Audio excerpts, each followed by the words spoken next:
இந்த ஜாதகத்தை பார்க்கலாம்.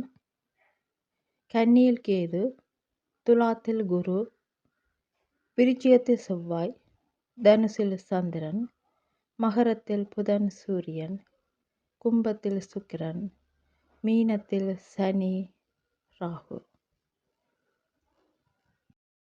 இங்கு ஜாதகராக நாங்கள் குருவை எடுக்கின்றோம். இந்த ஜாதகத்தில் பார்த்தீங்கன்னா ராகு கேதுக்கு இடையில் கிரகங்கள் இருக்கின்றன.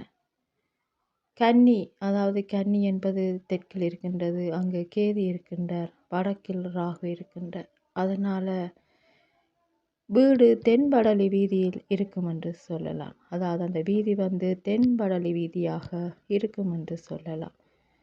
இந்த ஜாதகருக்கு அதாவது இந்த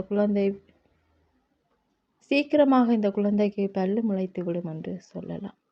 குருவிக்கு 12 கிரகங்கள் இல்லை என்றாலும் ராகு கேதுக்கள் இருந்தாலும் இந்த குழந்தை தான் மூத்த பிள்ளையாக இருக்கும். ஏற்கனவே கடந்த காலங்களில் போட்ட ஒரு பதிவில் பார்த்திருந்தோம். குருவிக்கு பின்னால், அதாவது குருவிக்கு 12ஆம் வீட்டில் சந்திரனும் கேதுவும் இருக்கு. சந்திரன் இருப்பதனால் ஒரு அக்கா இருந்துச்சு. கேது சந்திரனோடு சம்பந்தப்பட்டதால் அந்த அக்கா அகால மரணம் அடைந்தார் என்று பார்த்திருந்தோம். அதே போல் இந்த ஜாதகத்தில் குருவிக்கு 12இல் யார் இருக்கிறார்? கேது. அப்போ கேது முடிவை குறிக்கிறது. அப்போ குருவிக்கு 12இல் யாரும் இல்லை என்று எடுத்துக்கொள்ள வேண்டும். அப்போ இதுதான் மூத்த குழந்தை. ஒருவேளை மூத்தவங்க யாரும் பிறந்திருந்தா இந்த குழந்தை பிறக்கும் போது அந்த பிறந்த குழந்தை இல்லை என்று அர்த்தம். கேது குருவை கிராஸ் பண்ணி போய்விட்டார். கேதுவுக்கு அடுத்து குரு வந்து விட்டார். குருவுக்கு அடுத்த கிரகமாக செவ்வாய் இருக்கின்றார்.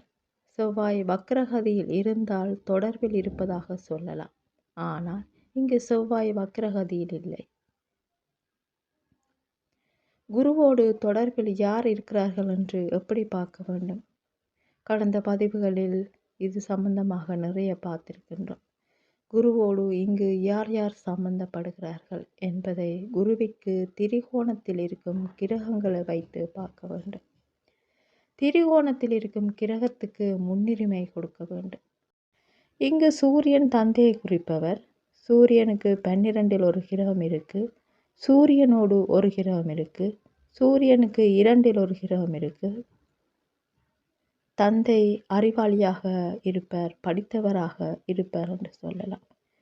இந்த இடத்துல ஒன்றை ஞாபகம் வைத்து கொள்ள வேண்டும். சனியை ஜாதகருக்குத்தான் நாங்கள் லிங்க் பண்ணி சொல்லணும்.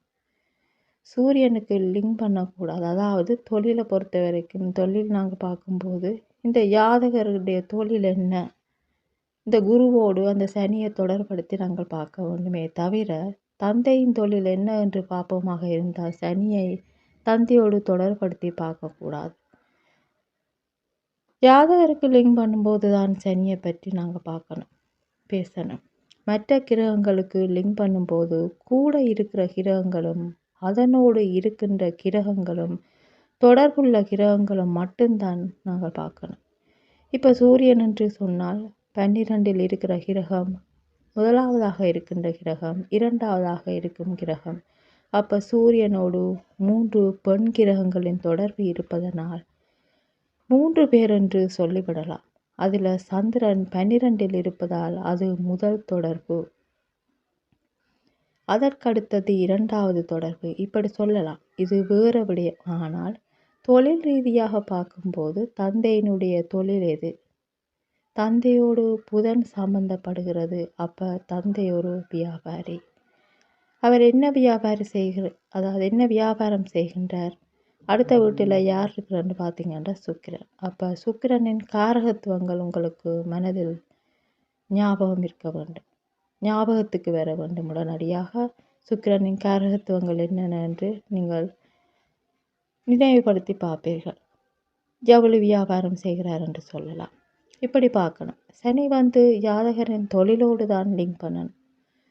ஜாதகரின் தொழிலோடு தான் லிங்க் பண்ணி நாங்கள் சனியை பார்க்கணும். வேறு ஒருவரை பற்றி பார்க்கும்போது அவரோடு சேர்ந்த கிரகங்கள், அவர் அடுத்தடுத்து சந்திக்கக்கூடிய கிரகங்கள் பற்றி பார்த்துத்தான் பலன் எடுக்கணும். பொதுவாக ஜாதகர் குரு 12ஆம் இடத்தை மூத்த சகோதரம் என்று சொல்லலாம். 2ஆம் இடம் இளைய சகோதரம். குருவிற்கு 12ஆம் இடம் போன ஜென்மம். ஆனால் குருவிற்கு 2ஆம் இடம் அடுத்த ஜென்மத்தை குறிக்கும். ஞாபகம் வைத்துக் கொள்ளுங்கள். குரு இந்த ஜென்மம், 12ஆம் இடம் போன ஜென்மம், 2ஆம் இடம் அவரது அடுத்த ஜென்மத்தை குறிக்கும். போன ஜென்மத்தில் அவர் எப்படியெல்லாம் இருந்திருப்பார், என்ன எல்லாம் செய்திருப்பார் என்பதை பார்க்கணும் என்றால், கண்டுபிடிக்கணும் என்றால் அந்த குருவை 12இல் தூக்கி வைத்துவிட்டு அதை ஜாதகராக வைத்து பலன் பார்க்க வேண்டும். இப்போ சகோதரத்தை பற்றி பார்ப்போம். குருவுக்கு 2 செவ்வாய் இருக்கு. குருவுக்கு 12இல் யாரும் இல்லை. இந்த ஜாதகருக்கு மூத்தவங்க யாரும் இல்லை. அப்போ இவருக்கு கூட பிறந்த சகோதரம் ஒன்று சொல்லலாம்.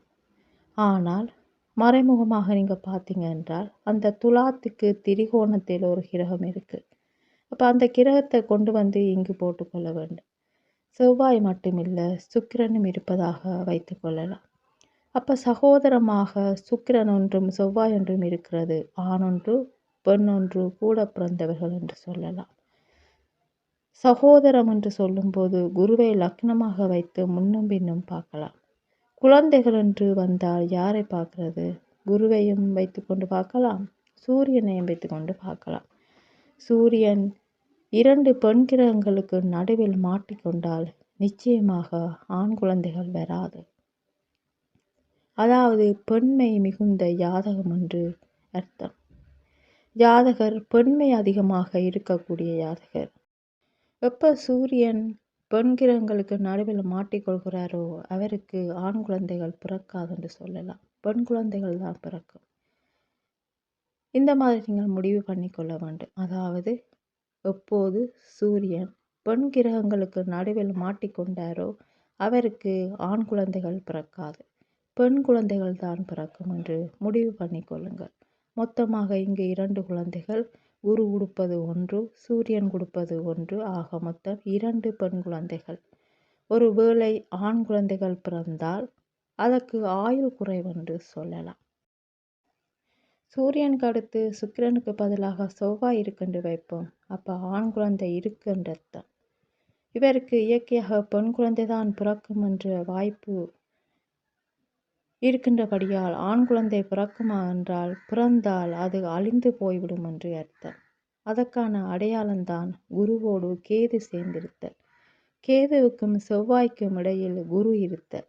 அப்போ ஆண் குழந்தைகள் அழிவதற்கான வாய்ப்புகள் உண்டென்று சொல்லலாம்.